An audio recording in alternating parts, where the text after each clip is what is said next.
فسواکا کا مطلب اللہ بتا رہا ہے کہ جو پارٹ بدن کا جہاں مناسب تھا وہیں پر رکھا ہے. یہ ہماری کاریگری ہے, اس کو تسویہ کہتے ہیں. مثلاً آدمی کے منہ کے بالکل اوپر ناک ہے.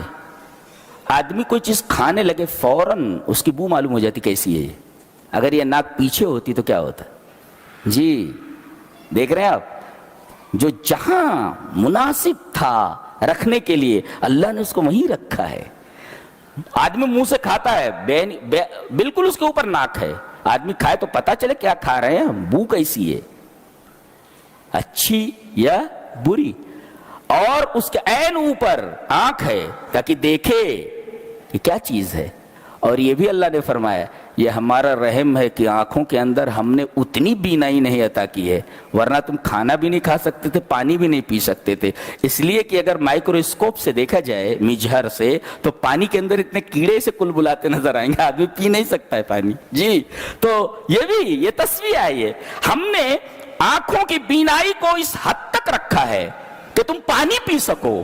اگر وہ بینائی عطا کر دی جاتی تو پانی کو دیکھ کر کے تم پانی نہیں, پانی میں کیڑے ہوتے ہیں, سب بھرے ہوئے ہوتے, بڑے بڑے کیڑے نظر آتے مائکروسکوپ سے دیکھو تو. یہ دیکھ رہے تصویر. تو جو چیز بدن کا پارٹ جہاں مناسب تھا بین ہی وہی رکھا گیا. کوئی انسان یہ نہیں کہہ سکتا کہ یہ چیز غلط جگہ پر رکھی ہوئی ہے. جی اس کو کہتے ہیں تسویہ. فسواکا, یہ ہماری قدرت ہے. اور عدلک کا مطلب کیا ہوا؟ حد اعتدال میں رکھنا.